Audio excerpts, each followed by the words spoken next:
Well, let's go back to the 16th chapter of Genesis just to see if we've got any questions, any observations anybody wants to make about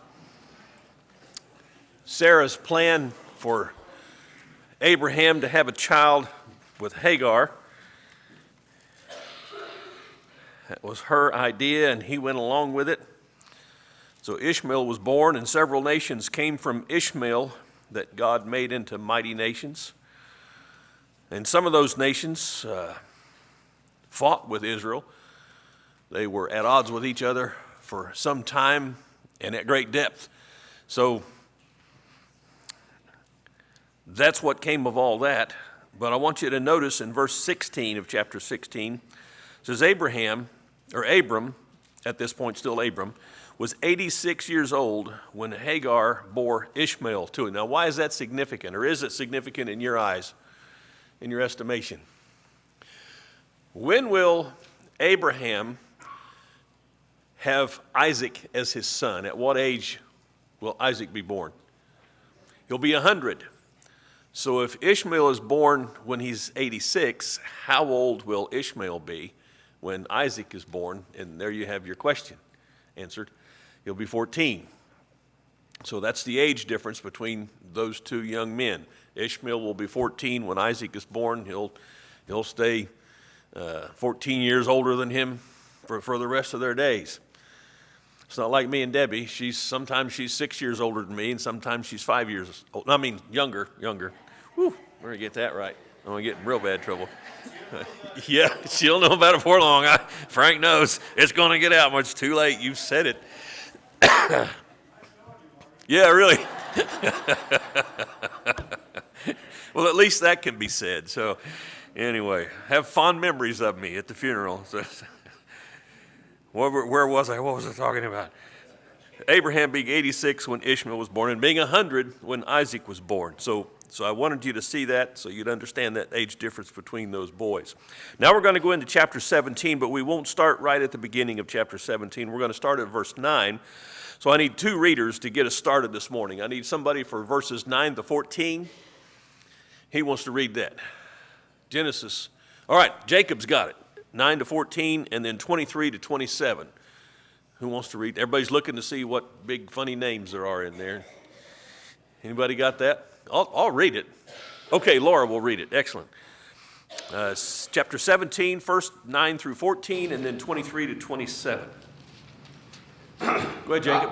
God said further to Abraham, "Now as for you, you shall keep my covenant, you and your descendants after you throughout your generations. This is my covenant, which you shall keep between me and you and your descendants after you. Every male among you shall be circumcised. And you shall be circumcised in the flesh of your foreskin. And it shall be a sign of the covenant between me and you. And every male among you who is 8 days old shall be circumcised throughout your generations.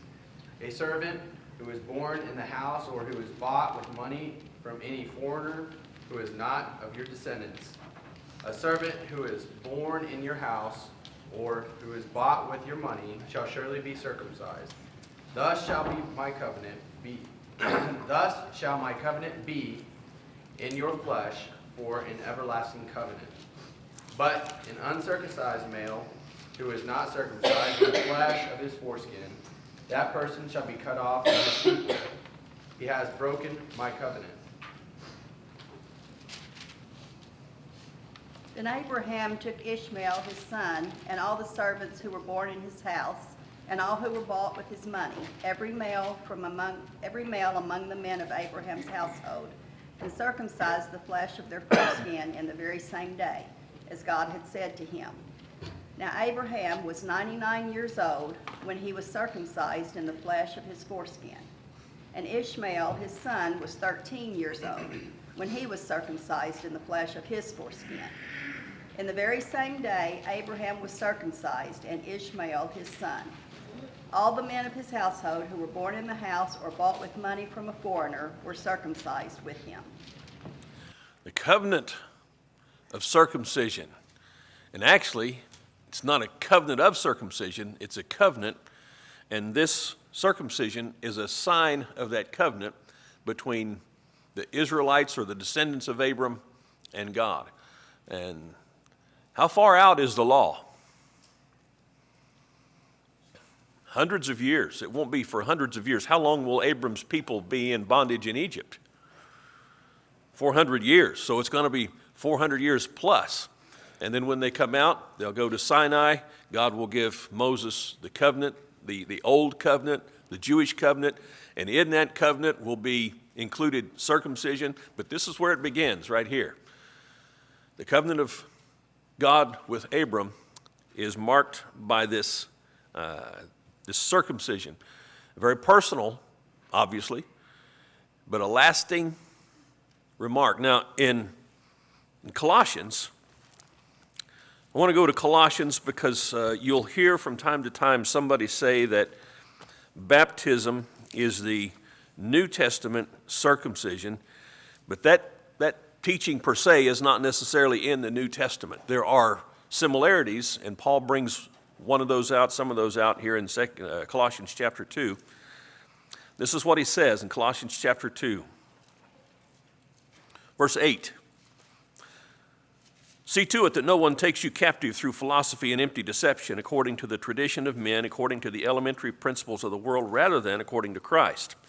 For in him, in Christ, all the fullness of deity dwells in bodily form, and in him you've been made complete, and he is the head over all rule and authority. And in him you were also circumcised with a circumcision made without hands. The circumcision God gave Abram was one made with hands. It was a physical thing, but we're not talking about a physical circumcision with regard to Christ. We're talking about one made without hands. It's made without hands in the removal of the body of the flesh by the circumcision of Christ. Not the flesh of the foreskin, not the physical, literal flesh, but this is a spiritual idea. The removal of the body of the flesh that is sinful, the flesh that's inclined to this world. That's the concept of baptism. I say concept, it's the reality of baptism. And as far as God's concerned, that is removed at baptism. It's removed by the circumcision of Christ. Verse 12, having been buried with him in baptism. Whatever spiritual circumcision takes place, where does it take place? It takes place in baptism. Having been buried with him in baptism, in which you were also raised up with him through the faith in what? Are you reading it? Through the faith in the working of God. When you hear somebody tell you baptism's a work, you can't be saved by baptism because baptism's a work and we're not saved by works. Agree with them that baptism is a work, but who's working during baptism? God is working during baptism. So are we saved by works? Well, if it's a work of God, yes. And it can only be a work of God. You can take the Colossians chapter 2 and you can point this out. You can say, was Abraham in a covenant relationship with God before circumcision? Well, that circumcision was a sign of that covenant. And Paul is writing through the inspiration of the Holy Spirit to say, when we are buried with Christ in baptism, that begins our covenant relationship with God. The spiritual flesh is removed at that point, and it's in Christ. And the only way to get into Christ is to be baptized into Christ. It's all tied together right here. Observations, questions, comments? One main thing I wanted to focus on this morning is this idea that circumcision was long before the law. And that point will be made also in the New Testament when we get there. All right. Chapter 18. I need 3 readers. First reader for verses 1 through 8. Chapter 18, 1 through 8. All right, Corey's got 1 through 8, 9 to 15. Who will take 9 to 15? And there's Becca. And there is 16 to 19 is the last part. I think that's the shortest part. So if you're waiting for the short part. All right, Steve's got that. Chapter 18, let's go. The Lord appeared to Abraham near the great trees at Mamre, while he was sitting at the entrance to his tent in the heat of the day. Abraham looked up and saw 3 men standing nearby. When he saw them, he hurried from the entrance of his tent to meet them and bowed low to the ground. He said, "If I found favor in your eyes, my Lord, do not pass your servant by. Let a little water be brought, and then you may all wash your feet and rest under this tree. Let me get you something to eat, so you can be refreshed, and then go on your way, now that you have come to your servant." "Very well," they answered. "Do as you say." So Abraham hurried into the tent to Sarah. "Quick," he said, "get 3 seahs of the finest flour, and knead it and bake some bread." Then he ran to the herd and selected a choice tender calf and gave it to a servant who hurried to prepare it. He then brought some curds and milk and the calf that had been prepared and set these before them. While they ate, he stood near them under a tree. "Where is your wife Sarah?" they asked him. "There in the tent," he answered. The Lord said, "I will certainly come back to you in about a year's time, and your wife Sarah will have a son."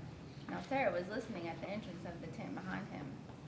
Abraham and Sarah were old and getting on in years. Sarah had passed the age of childbearing, so she laughed to herself. "After I am worn out and my Lord is old, will I have delight?" But the Lord asked Abraham, "Why did Sarah laugh, saying, 'Can I really have a baby when I'm old?' Is anything impossible for the Lord? At the appointed time I will come back to you, and in about a year she will have a son." Sarah denied it. "I did not laugh," she said, because she was afraid. But he replied, "No, you did laugh." Benjamin set out from there, and they looked down towards Sodom. And Abraham went with them to set them on the way. The Lord said, "Shall I have from Abraham what I am about to do? Seeing that Abraham shall surely become a great and mighty nation, and all the nations of the earth shall be blessed in him. For I have chosen him that he may command his children in his household after him to keep the way of the Lord by doing righteousness and justice, so that the Lord will bring Abraham what he has promised him." All right. I think I've told you before that one of the hardest parts of teaching Genesis is figuring out what you're not going to go through in just a one quarter. But I wanted to deal with this, and that's God appearing to Abram. How did God appear to Abram? If you look at the first verse, it's like this is the introductory thing. I'll tell you the details in a second, but here's what I want you to understand, what I'm going to explain, and that's what verse 1 is. "The Lord appeared to him by the oaks of Mamre while he was sitting at the door of the tent in the heat of the day." And then it goes on to explain how that went about. What did Abram see when he looked up? 3 men. That's what he saw. He didn't know that one of those men was God. Which one was God? The first one, because God's number one, I guess. There's no description of these guys, what they look like, if there was anything unusual about them. But how does Abram respond as soon as he sees them?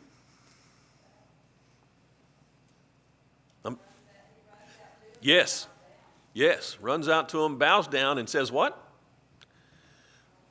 "This is my spread. This is where we live. We don't need any strangers messing around with us here.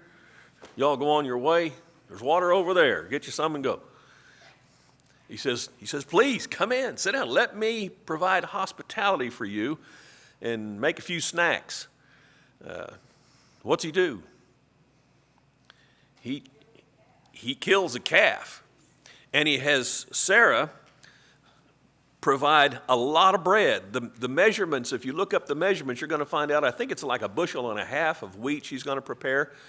And now, keep in mind, his family ate too. I don't know that they made 10,000 pieces of flat bread for these guys just alone, but we're told the amount for a reason, and we're told it's a calf for a reason. Whatever and whoever ate, these guys are being provided with a really good meal by Abram, and he doesn't even have a clue who they are. There's no record of an exchange of names or anything like that. Maybe there was, because they will eventually call Sarah by name. Where's Sarah?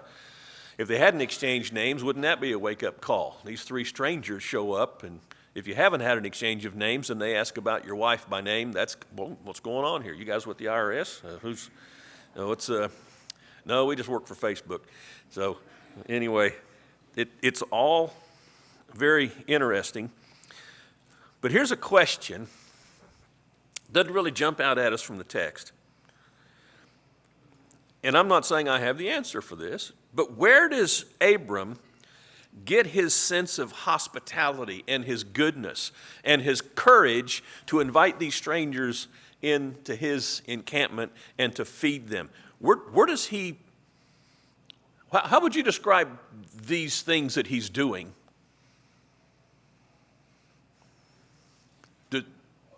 Does this sound Christian? Don't you think he recognized them as being exceptional?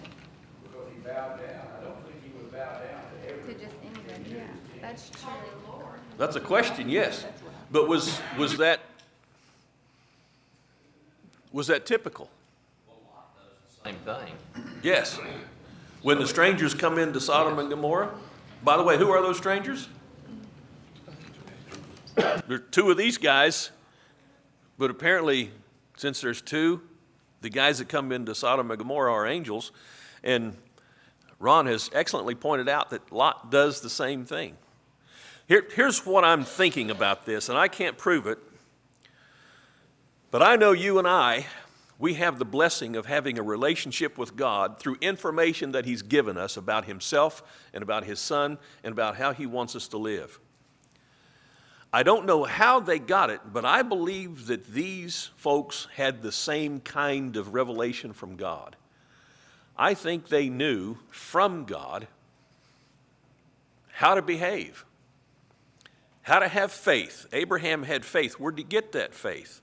Romans says faith comes by hearing, and that by the word of God. In other words, not just hearing anything, but hearing God give you some instruction. Then, if you believe in God, you can have faith in what He says, and that's where faith comes from. I'm just trying to get a picture for myself, and I hope for you as well, of what relationships people might have had with God back then.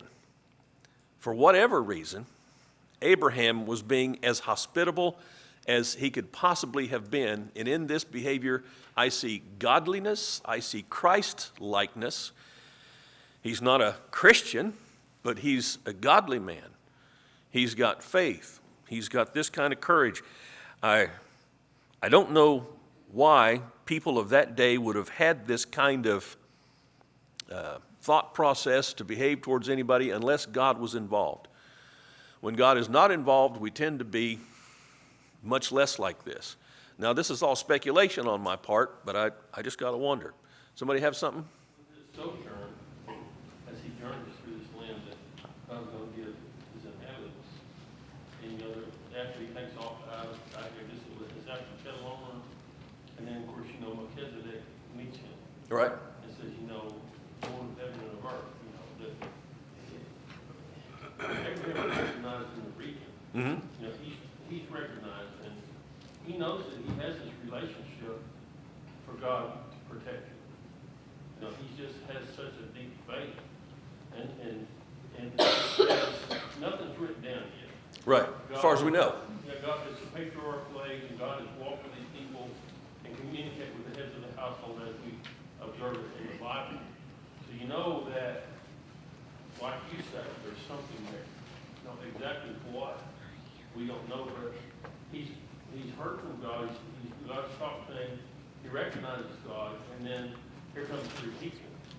What and why he understood that, but obviously, in my mind, kind of like what you were saying, I'm just observing. I can't really prove it.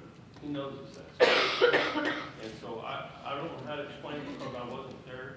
But from what I can glean from what we're learning here and what we learned in the past, that's the view of God. And not just Abraham. What did Pharaoh say when he found out that Sarah was Abram's wife? Man, you could have really messed things up. If I'd have laid down with her as my wife and she was your wife, where did he get that idea? Was that just something that people came up with? If you get married, you ought to be faithful to that person and never sleep with anybody else's wife. I don't think that was from people. I think that was from God. But how did Pharaoh know that? Who was the other king? Same situation. His name escapes me now. Abimelech, yes. Abimelech was the same way. He responded the same way, in kind.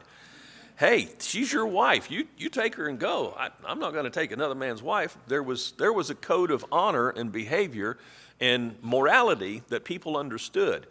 We're not given the details of it, but somehow people knew things that were right and things that were wrong. And even Abimelech and the king of Egypt behaved according to those moral codes. The king of Egypt and Abimelech, neither one said to themselves, well, I'm king, I can do what I want. No, there was a moral code. They understood it, and they not only understood it, they internalized it, and they kept it.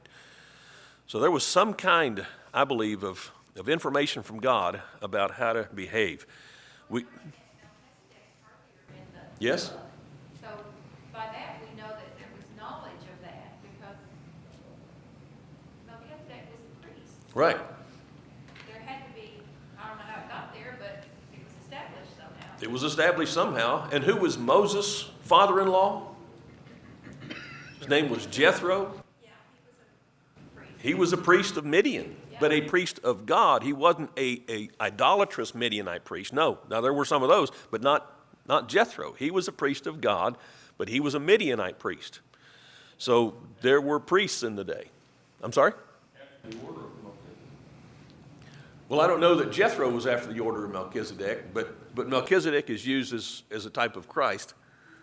So what we're saying is that God was working with people. There was some kind of information out there about right and wrong, about morality, about the sanctity of marriage, and people followed it. People knew it. John?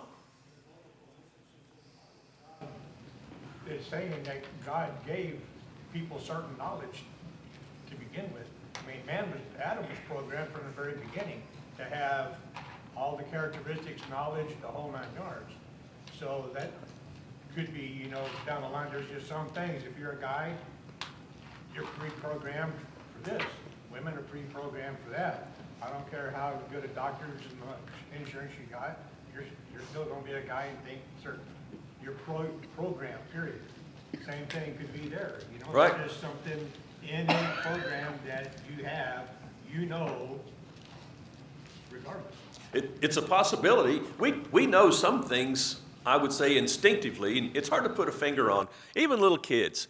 Little kids know they're not supposed to be naked, but when they get naked, I remember, I'll tell a family story. Well, she was like a year old. Remember, Christy got her clothes off someday, and we tried to grab her, and she ran down the hall laughing and screaming. She was naked. That's just a normal thing for little kids to do because somehow they know not supposed to be naked. Well, where's that come from? We read in the Garden of Eden about Adam and Eve. They clothed themselves. Why? Because they were naked. They weren't supposed to be naked. That's one of the things that God points out. They were both naked and unashamed. Well, until they sinned. So there are some things that we know innately. Other things have to be revealed to us so that we'll know they're right and wrong.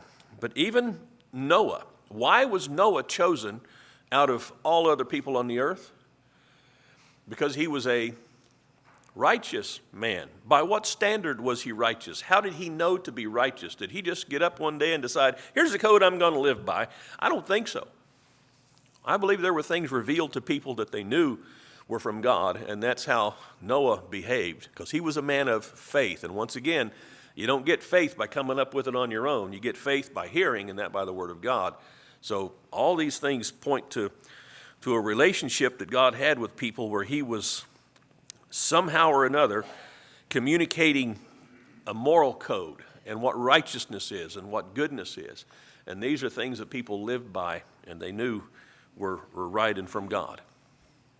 I'm just supposing, but do you not feel that being made in the image of God, that those characteristics of God are innate in us as long as we don't suppress them?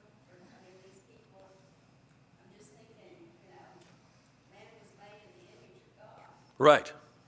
Now we've got that image of God in us, the spirit, soul, conscience, whatever it is we want to call it, but we also are in the flesh. That's where the image of God is housed, in the flesh. The flesh is of this world. It wants the things of this world. It wants to be selfish. That's why we have to train our children not to be selfish. We have to train them to respect other people, to say please and thank you, you're welcome. and to share, all those things we have to train our kids to do, because generally they don't do that by nature. By nature, we're selfish. We want our way. We want our things. No is one of the first words we learn, not necessarily because we hear it more than anything else, but kids do hear no a lot. Mine, that's another word that kids pick up on real fast because we're just selfish by nature. But this idea, this internalization of God has been with us since creation, and it stays with us. And this is one of the reasons we can hold people accountable, because people should just know. You don't have to go to school. You don't have to be college graduate to know some things are right and some things are wrong. You don't even have to know the law. That all men should know. What scripture is that says that all men have an innate knowledge of God? You know what I'm talking about? That's chapter 1. Well, there's a passage like that in chapter 1. I'm just saying, I've always heard it in the concept of how can people be saved if they have not heard the gospel? Right. And it's whatever the scripture is, it talks about that man naturally knows that there's a superior being. Right. And I'm sorry, I'm getting way off. No, you're not. I'm just saying that if I watch Charlie, our little granddaughter, and she wants to please us so much. And I feel like, and she does say no, but she says yes, please, much more readily than she says no because she wants to please us. And Abraham was wanting to please God. Right. And so he's letting that spiritual nature in him come out much more than the fleshly nature. Now, did Charlie come up with this yes, please idea on her own? Oh, okay, you trained her. You taught her that. But now that she knows that's from you, in her little mind, that's what she wants to do because she wants the relationship to be right. And she's just, how old is she now? She's 2. It's... I think, yeah, I mean, you were saying it's innate in children to say no and that, and I think they learn that. I don't, anyway. Yeah. Like I said, I'm getting way off. I don't think you are, because we're talking about Abram. Why did God choose Abram? What was God's intent with Abram? To make a nation. Why make a nation? What's the whole point of making a nation? He's got a plan. What's his plan? Christ. That's it. It's Christ. God's plan is to bring his son into the world. Why? Why is he going to bring his son into the world? Because people are lost. Lost and going straight to hell, be separated from God. Eternities, that's our eternity without Christ. And God says, I've got a plan. I'm going to bring my son into the world, but I'm not just going to drop him in there. I'm going to choose Abraham. And he says why he chooses Abraham. We're going to talk about that in just a second. Clem? We already covered that chapter 8, Marty. Ah. 8:21, man is evil at birth. So we do have to be trained. Yes. Got to be trained all the way. And if you don't believe that, just have a child. All you have to do is have a child. I have yet to have met a 2-year-old or a 3-year-old that says to themselves, I need to go in a toilet. Now, you can train them and teach them, but they don't come up with that on their own. They just go where they're standing. And okay, let's get away from that. But that's a well-taken point. We are evil from the beginning because we are in the flesh, and our tendency is to go with the flesh. There's got to be something that, I hate to use the phrase speaks to us, because in their day, I believe it was God spoke to them, let them know this is what's right. People knew that. That's why, just like Charlie, you want to have a good relationship with the people you love, and so you go along with what you've been taught is right. That's what Noah did. That's what Abraham is doing. That's what we are trying to do because we value God. There's something in us that helps us recognize that God is valuable and doing his will is valuable. And this is God responding to that part of us. All through this story, this is God responding to our innate desire to have a relationship with him. He knows that's in us, and he's tapping into that. And that's what we try to do. And as parents and as grandparents, haven't you agonized? Haven't you said to yourself, how are we going to get through to them? What parent hasn't done that? I wish, I don't know how many times I've said, I wish I could just pull the top of their head off and look in there and see what's going on in there. And why is that? Because when I was their age, my mom was going, I wish I could pull his head off and look inside and see what's going on with that boy. And here's the deal. I would like to do that with myself. I would like to see what's going on in me. I think I have some idea, but I know there are gray areas just with me. I think this is why Paul wrote that he's not even capable of judging himself. So how can he judge others? I don't understand myself. And if you understand yourself, I want to talk to you. You might help me get straightened out. But that's just the way we are. And I think it's this flesh juxtaposed to the spirit. Part of us is longing for God and wanting to get back, and the other part is, no, let's go have a donut. Whatever. It's just constant struggle. And here we have Abram, sees these guys coming, and he doesn't respond with fear. He responds with courage and generosity. He doesn't gather up his 318 trained men that have already been to war for him and been successful. He goes out to these guys and he bows down, calls them Lord, as Kid has pointed out, and prepares a meal for them, hosts them. Whatever he's busy doing, he drops it and he takes care of these guys. What does he do while they eat? Do you remember? He stands off to the side as a waiter. These guys are eating. I'm going to stand here as if to say whatever they have need of. Hey, ketchup, steak sauce, whatever you want. Going after it.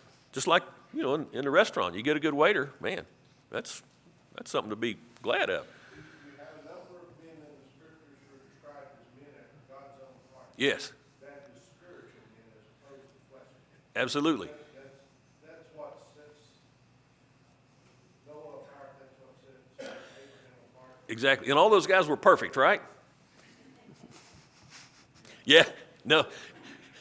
They were men after God's own heart, but none of them were perfect. They were still men, and that's us. And God says, I want that part that is of me. I want to save that. I want to bring them to me. And in the process, the flesh is going to be taken away. We'll no longer be in this flesh that is of this world. This world will be destroyed, but so will our flesh be destroyed. Paul likens it to a seed. You put the seed in the ground, what happens to the seed? What does he say happens to the seed? It dies. But from that death of the seed, what happens? Life germinates, and there is a glory that comes out of that death, and that's what he's likening to the transformation that'll be ours when Jesus returns.